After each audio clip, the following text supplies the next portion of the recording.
Welcome to State of Tech, Synechron's innovation podcast.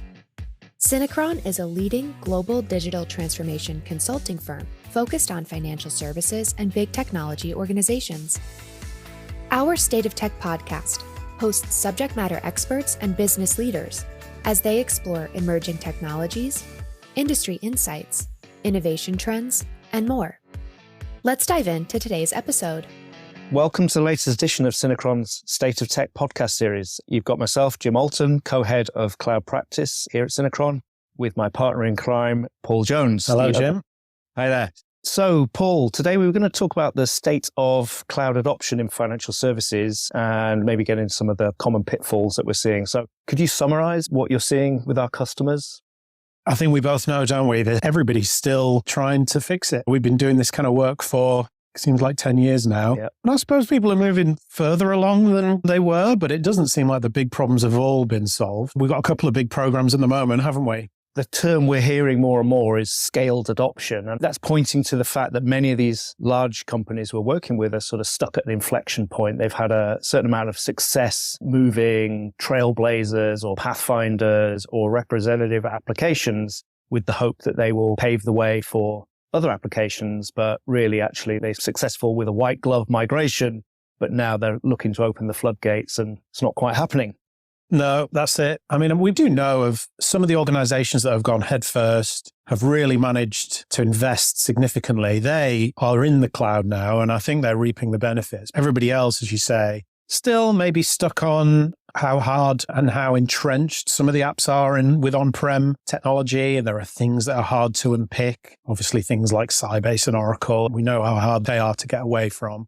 So I think it's a little bit of that, maybe trying to figure out how to accelerate that decision-making and then some of the technology that has to come out the back of it. How do you get your Terraform right? And for things like Oracle, for example. It's interesting. We just ran a survey. We host it on LinkedIn and various other places. But when you look at the results, it's quite interesting. So, for example, security is no longer seen as the biggest barrier, which I think if you'd have asked most of our customers a few years ago, they'd have probably cited security as being the biggest problem. I was really heartened by that. We've trotted out the stat that no bank can compete with the amount of money the cloud providers spend on security. But it's nice to see that that's reflected in the results now. 100%. And I heard somebody say it's not even that it's not a barrier. They're starting to perceive cloud as more secure. Absolutely. Yeah, because of that huge investment. I know certainly Microsoft make a real big deal of how many cybersecurity experts and products they've got out there.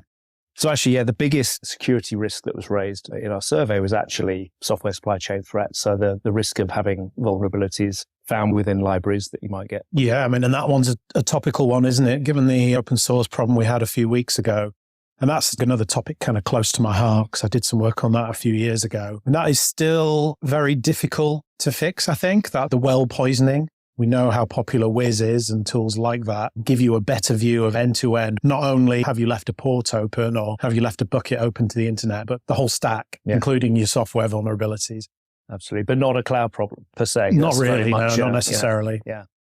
So we've got a couple of these sort of scaled adoption projects going on. What do you see as the themes? What's 2024's approach to trying to get scaled adoption? The objective is to sort of break out of this inflection point, get away from this every migration being seen as a white glove, butler-led kind of process. But in terms of what are the issues we're seeing, well, I think it is lack of clarity around architectural decisions, lack of clarity around the target technologies, almost on a case-by-case basis. How do you map a current technology to a target one? Certainly overcomplication in the processes that have been built on the cloud, very complex tool chains, which are, maybe multiple tool chains for infrastructure as code versus your software stack. And then the lack of clarity maybe around how we develop infrastructure as code modules, how we test them, how we publish them, how we iterate and version them and maintain them in their BAU lifecycle. And I do wonder, given the news about HashiCorp from last week, whether that's going to get even worse. Is that going to get revisited? I think we will see a lot of companies now, revisiting the fact that Terraform has become very much the de facto standard. There'll be a lot of people worried. Companies are already feeling a little bit exposed and burnt at the moment with the Broadcom acquisition of VMware. I think they'll be very much looking at this IBM acquisition of Terraform and thinking they're going to be potentially in a difficult situation. I think so too. I think Pulumi was already starting to look interesting. And this is just yet one more nudge in that direction. You'd think that the sort of the Terraform modules problem was solved by now, yet we do still see it, don't we? Absolutely. I think the first projects around that were probably in 2019, 2020. And we're still finding it's a hot topic with most of our customers. The other thing I'm starting to see around kind of industrialization of that approach is making those decisions really clear. So where we have things like Oracle, or where we have a strategy that's necessary, I'm starting to see architectural decision records becoming more of a popular route. I think they appeal to developers because they live next to your code and they don't involve big Word documents. I think that's starting to be good, exposing them in Backstage as well. I think obviously the biggest shift is this change of mentality, which is adopting cloud where it's appropriate. Cloud first has been a mantra or a strategy most of our customers have been touting for several years. I definitely think we're seeing a softening of that to a more cloud appropriate, not just this view that we're going to wholesale migrate everything to public cloud for the sake of it. The drivers then become, for the individual use cases, what makes it appropriate is typically not around cost. It's more around access to new technology. So being able to access technologies which are not available on-prem or not easily available on-prem. And in some cases, that's just being able to experiment with those. And that was borne out in the survey, wasn't it? Didn't we get quite a strong signal? Absolutely, we did, yeah. But I think that signal was also around the amount of transformation that firms are expecting to do. And then tallied with the benefits that they're expecting, really the benefits were not cost. And when you look at the amount of transformation, like 60% of our respondents were expecting to re-architect or some certain amount of transformation rather than lift and shift. Less than a quarter were going to lift and shift, which really means they're not seeing the benefit from just lifting and shifting to cloud. The flip side of that is transforming takes time and effort and investment, which then goes back to one of those reasons that we're seeing firms stuck. I think in terms of what can be done about it, certainly bubbled up to become a much more widely recognized industry is the concept of platform engineering. Yeah. In some ways, that's just people giving a name to perhaps a concept that already existed, but giving it a name and as a result, giving it a more formal description of what those characteristics are. But yeah, it's this idea that saying that you're offering a landing zone internally, that has to come with some notion of usability and user experience, and in some ways has to compete with any other offering that you might be getting, for example, from the cloud platform itself. So if you're building a landing zone and that it's a platform, it needs to meet developers where they are and offer all those things. Otherwise, it's going to die. We've known for a long time, haven't we, the cloud is much more of a burden on your average developer. Suddenly they need to be a security expert and an infrastructure expert and a database expert, where previously these things were given to them. I think this idea of platform engineering is kind of nice. And I'm looking forward actually to a bit more maturity in that space where we can really get back to the old PaaSes that we used to have and a real kind of just bring your code model. I actually think that would speed up adoption hugely. Most of our customers aren't ready to support that kind of complex multi-tenancy just yet. With all IT over the years, we see a swing between centralized and decentralized approaches. And I think the first wave of cloud adoption was very much a decentralized one. So it was driven by business units, application teams saying, get out of the way, infrastructure organization, you dinosaurs are just slowing us down, give us access to public cloud and we can get stuff done a lot quicker. And I think maybe for small numbers of applications that worked. But then I think, one, because the governance at scale became a challenge, where as you get tens of application teams, you need to be able to govern the security of that, but also reinventing the wheel. You get lots and lots of teams trying to do the same things over and over again. And so I think we're now seeing a bit of a swing back towards the middle, really driven by that developer productivity, which is seen as key.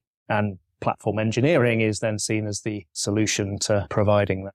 Yeah, there's other things in that developer productivity space that's still interesting, I think. It's, this idea of, coupled with the platforms, can you provide some kind of architecture as code that describes your design and, gets you through approval more quickly, maybe can be tested as well to make sure it's compliant with standards. And I think that's almost the next phase. I don't think most day-to-day developers probably aren't struggling with things like provisioning their IDE and so on. Obviously, for the staff that supplement an organization, they may feel that pain. But in conjunction with a platform, having some of those other features that will speed up some of the governance processes, that's going to be interesting over the next year or so as part of a big scaled adoption push. Advice-wise, what would you advise our customers to sort of focus on right now then? If developer productivity or efficiency is ultimately the goal of our cloud platforms, what sorts of things do you think our customers should be focused on? It's obviously easier said than done, but the thing I would do firstly is draw out that kind of value stream map. What are the steps that a team has to do to get from idea to production migration?